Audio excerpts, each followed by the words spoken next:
Hello friends, knowledge versus welcome. আজ আমরা এমন কিছু শব্দ নিয়ে আলোচনা করব, মূলত ভার্ব। এমন কিছু ওয়ার্ডস নিয়ে আমরা আলোচনা করব যে ওয়ার্ডস গুলোর পর আমাদের কিন্তু অবশ্যই জেরান্ডের ব্যবহার করতে হয়, এবং এই জেরান্ডের অর্থ হচ্ছে ভার্ব প্লাস আইএনজি। অর্থাৎ ভার্বের সাথে আইএনজি যোগ হয়ে যখন নাউনের মতন ব্যবহার হয় তখন তাকে আমরা জেরান্ড বলি। আরেকটা জিনিস তোমরা মনে রাখবে, ইনফিনিটিভ অর্থাৎ টু এর পর ভার্বের প্রেজেন্ট ফর্ম, এটাও কিন্তু তোমার নন ফাইনাইট ভার্ব এবং এটাও নাউনের মতো ব্যবহার হয়। তো কখন তোমরা জেরান্ড ব্যবহার করবে, কখন তোমরা ইনফিনিটিভ ব্যবহার করবে, এর অর্থের দিক একটা রয়েছে, কিন্তু শব্দের দিকও একটা রয়েছে। এর আগের পর্বে আমরা আলোচনা করেছি যে কোন শব্দগুলোর পর আমরা ইনফিনিটিভের ব্যবহার করব, জেরান্ডের ব্যবহার করব না। আজ আমরা আলোচনা করতে চলেছি কোন শব্দগুলোর পর আমরা জেরান্ডের ব্যবহার করব, ইনফিনিটিভ নয়। তো আজকের আলোচনা যেটা থাকছে সেটা হচ্ছে ওয়ার্ডস টেক জেরান্ড অনলি, অর্থাৎ যে শব্দগুলো শুধুমাত্র জেরান্ডকেই গ্রহণ করে। মনে রাখবে এখানে কিন্তু নাউন রূপী যে ওয়ার্ডগুলো রয়েছে তাদের কথাই বলা হচ্ছে। ইনফিনিটিভও নাউনের মতন ব্যবহার হচ্ছে, জেরান্ডও নাউনের মতনই ব্যবহার হয়। তো এখানটায় কিন্তু কোনোভাবেই ইনফিনিটিভের ব্যবহার আমরা করতে পারবো না, সেই জন্য আমাদের এই ওয়ার্ডগুলোকেই মনে রাখতে হবে। আমি বিষয়টিকে বলে দিয়েছি এবং লিখেও দিয়েছি। দেখো, কিছু শব্দের পর সর্বদা জেরান্ড অর্থাৎ ভার্বের সাথে আইএনজি, ভার্ব প্লাস আইএনজি এর ব্যবহার হয়, ইনফিনিটিভ নয়। এবার আমরা শব্দগুলোকে একটু দেখিনি, ওয়ার্ডগুলোকে একটু দেখিনি। অ্যাভয়েড মানে এড়িয়ে চলা, কনসিডার মানে বিবেচনা করা, এনজয় উপভোগ করা, ফিল অনুভব করা, আর ফিল লাইক কোনো কিছু করতে ইচ্ছে করা, ফিনিশ শেষ করা, মাইন্ড মনে করা, মনে কোনো সিদ্ধান্ত নেওয়া, মিস কোনো কিছুকে হারানো, গিভ আপ এটা ফ্রেজাল ভার্ব মানে ত্যাগ করা, গো অন এটাও ফ্রেজাল ভার্ব মানে চালিয়ে যাওয়া, এক্সকিউজ অর্থাৎ কোনো কিছু করার জন্য দুঃখ প্রকাশ করা, নো ইউজ অর্থাৎ কোনো কিছুর ব্যবহার নেই, কোনো প্রয়োজন নেই, নো ইউজ মানে প্রয়োজন নেই, এটসেট্রা। আমরা আজ এই শব্দগুলোর উপরেই কিন্তু আলোচনা করব। তো আমরা এখানটায় 9টা এক্সাম্পল পাচ্ছি। 9টা এক্সাম্পলের মাধ্যমে মূলত এই শব্দগুলোকে দেখে নেব যে এই শব্দগুলো ব্যবহার করার পর, এই ওয়ার্ডগুলো ব্যবহার করার পর আমাদের কিন্তু জেরান্ডের ব্যবহার করতে হচ্ছে। সেক্ষেত্রে আমরা টু প্লাস ভার্বের প্রেজেন্ট ফর্ম অর্থাৎ ইনফিনিটিভের ব্যবহার কিন্তু করবো না। যদিও মনে রাখবে টু প্লাস ভার্বের প্রেজেন্ট ফর্ম নাউনের মতন ব্যবহার হয়, অর্থাৎ ইনফিনিটিভ নাউনের মতন ব্যবহার হয়, আর জেরান্ড তো নাউনই। হি অ্যাভয়েডস স্মোকিং সে ধূমপানকে এড়িয়ে চলে। হি অ্যাভয়েডস টু স্মোক যদি বলি তবে সেন্সের দিক থেকে তো একই থাকে, কিন্তু তার ব্যবহার নেই। হি অ্যাভয়েডস টু স্মোক এটা কিন্তু আমরা বলতে পারবো না। হি অ্যাভয়েডস স্মোকিং সে ধূমপানকে এড়িয়ে চলে। তো আমরা এখানে স্মোকিং অর্থাৎ আমরা জেরান্ডের ব্যবহার পেয়ে গেলাম। টু স্মোক হবে না। I will consider playing here আমি এখানে খেলার ব্যাপারটা বিবেচনা করব। এখানে খেলাটা আমি বিবেচনা করব। এখানে প্লেইং ভার্বের সাথে আইএনজি যোগ হয়ে এটা জেরান্ড এবং এটা নাউন, শুধুমাত্র খেলা, খেলা করা না। আমি এখানে খেলাটা বিবেচনা করব মানে আমি এখানে খেলবো কিনা সেটা সিদ্ধান্ত নেব। টু প্লে যদি ব্যবহার করো তবে ভুল হয়ে যাবে। I will consider to play here অর্থের দিক থেকে তোমাদের মনে হতে পারে তো কি রয়েছে, কিন্তু কনসিডারের সাথে তোমার জেরান্ডের ব্যবহার হয়। নেক্সট এক্সাম্পল দেখো, হি এনজয়েড ওয়ার্কিং উইথ ইউ তিনি বা সে তোমার সাথে কাজ করে উপভোগ করেছিল। সে তোমার সাথে কাজ করাটা উপভোগ করেছিল।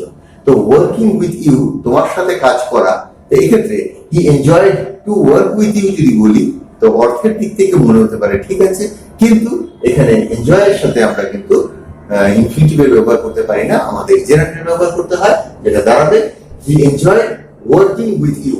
টু ওয়ার্ক নয় অর্থাৎ ইনফিনিটিভ নয়। নেক্সট সেন্টেন্সটা দেখো, I feel like sleeping now. এখানে কিন্তু ফিল লাইক রয়েছে, শুধু ফিল নয়। শুধু ফিল থাকলেও আমরা কিন্তু জেরান্ডের ব্যবহার করতাম। আর ফিল লাইক এটা হচ্ছে কোনো কিছু করতে ইচ্ছে করা। ফিল লাইক মানে ইচ্ছে করা। তো কোনো কিছু করতে ইচ্ছে করা, কিছুটা উইশ, আর সেরকম অভিপ্রায় করা। তো সেই ক্ষেত্রে আমরা কিন্তু এই জেরান্ডের ব্যবহার করবো। তারপর I feel like sleeping now আমার এখন ঘুমোতে ইচ্ছে করছে, আমার এখন ঘুমোতে ইচ্ছে করছে। এখানে কিন্তু I feel like to sleep now ব্যবহার করতে পারবো না। তো ফিল লাইক এখানে ইচ্ছে করা, শুধু যদি ফিলও ব্যবহার হতো সেক্ষেত্রে আমরা জেরান্ডের ব্যবহারই করতাম। I feel like sleeping now আমার এখন ঘুমোতে ইচ্ছে করছে। টু স্লিপ কিন্তু আমাদের হবে না। এগুলো সবই আমরা আইএনজি ব্যবহার করছি ভার্বের শেষে, এবং এগুলো হচ্ছে জেরান্ড। ভার্ব প্লাস আইএনজি যখন নাউনের মতন ব্যবহার হয় তখন কিন্তু সেগুলোকে আমরা বলি জেরান্ড। এবং এই ভার্ব প্লাস আইএনজি বাক্যের সাবজেক্টে, বাক্যের অবজেক্টে, অবজেক্ট অফ প্রিপোজিশন অর্থাৎ প্রিপোজিশনের অবজেক্টে, কমপ্লিমেন্টে ইত্যাদি জায়গায় কিন্তু ব্যবহার করতে পারে। 5 নম্বরে চলে আসছি, হি ফিনিশড রাইটিং, সে লেখা শেষ করে ফেলেছিল। হি ফিনিশড, সে শেষ করে ফেলেছিল, রাইটিং লেখা। এখানে হি ফিনিশড টু রাইট অর্থাৎ সে লেখা শেষ করে ফেলেছিল, এই অর্থও কিন্তু আমরা ব্যবহার করতে পারি, কিন্তু সেটা সম্পূর্ণ ভুল হবে। হি ফিনিশড রাইটিং, সে লেখা ভুল করে ফেলেছিল, সে লেখা শেষ করে ফেলেছিল। টু রাইট হবে না। নেক্সট সেন্টেন্সটা দেখো, he never minds coming here, সে কখনোই এখানে আসাটা কোনো কিছু মনে করে না। মানে তার এখানে আসাটা কোনো সময় খারাপ লাগার ব্যাপার নয়। মাইন্ড মানে খারাপ লাগা, মনের দিক থেকে মানসিক ভাবে কোনো কিছু খারাপ লাগাকে বলা হয় মাইন্ড করা। হি নেভার মাইন্ডস, সে কখনোই কিছু মনে করে না কামিং হিয়ার, এখানে আসাটা। টু কাম হিয়ার আমরা কিন্তু লিখতেই পারি, কিন্তু লিখলে ভুল হয়ে যাবে। হি নেভার মাইন্ডস কামিং হিয়ার আমরা জেরান্ডের ব্যবহার করব, ইনফিনিটিভ নয়। নেক্সট সেন্টেন্সটা দেখো, দে মিসড ওয়াচিং দ্য গোল, টিভিতে হয়তো খেলা দেখছো বা স্টেডিয়ামে বসে খেলা দেখছো, কেউ গোল স্কোর করলো, তো তারা গোলটা অন্যদিকে তাকিয়েছিল, গোলটা দেখতে পারেনি, সে টিভিতেই হোক আর স্টেডিয়ামেই হোক। তো এখানে রয়েছে দে মিসড ওয়াচিং দ্য গোল, গোলটা তারা দেখতে পারেনি বা মিস করে গেছিল। এখানে মিস এই শব্দের পর আমরা ভার্বের শেষে আইএনজি ব্যবহার করি, জিরান্ডের ব্যবহার করি। They missed to watch the goal দিতেই পারি, দিলেই ভুল হয়ে যাবে, সেজন্য টু ওয়াচ হবে না। দে মিসড ওয়াচিং দ্য গোল, তো মিস এর পর এটা পাস্টে রয়েছে, মিস এর পর আমরা জেরান্ডের ব্যবহার করলাম। She gave up, give up মানে ত্যাগ করা, এবং এটা তোমাদের phrasal verb.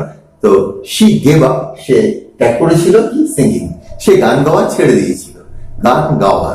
She gave up to Singh দিতেই পারতাম, দিলেই ভুল হবে। গেভ আপ বা গিভ আপ এর সাথে আমরা কিন্তু জেরান্ডের ব্যবহার করব, টু সিং নয়। অর্থাৎ she gave up to Singh এমন যদি লিখি তবে আমাদের ভুল হয়ে যেত সেন্টেন্সটা। নেক্সট সেন্টেন্সটা দেখছি বা শেষ sentence, 9 number example, there is no use, এটা দেয়ার ইজ হতে পারে, ইট ইজ হতে পারে, দেয়ার ওয়াজ হতে পারে, বিভিন্ন বিভার্বের বিভিন্ন ফরম্যাটে এটাকে ফেলা যেতে পারে। There is no use talking to you, তোমার সাথে কথা বলার কোনো মানেই হয় না, তোমার সাথে কথা বলা। There is no use to talk to you বলতেই পারি, বললেই ভুল হবে। নো ইউজের সাথে আইএনজি ব্যবহার হয়, এই নো ইউজের সাথে ভার্ব প্লাস আইএনজি অর্থাৎ জেরান্ডের ব্যবহার হয়। তো যেটা দাঁড়ালো, there is no use talking to you, to talk to you দিলেই ভুল হয়ে যাবে, জেরান্ডের ব্যবহার হলো। There is no use talking to you, তোমার সাথে কথা বলার কোনো মানেই হয় না, কোনো অর্থই হয় না। তো ওয়ার্ডগুলো আরেকবার বলে দিচ্ছি, avoid, consider, enjoy, feel, finish, mind, miss, give up, go on, excuse, no use, etcetera. তো আজকের আলোচনায় এতটুকুই থাকছে, পরের আলোচনায় আবার যোগ দেবো। Till then, by.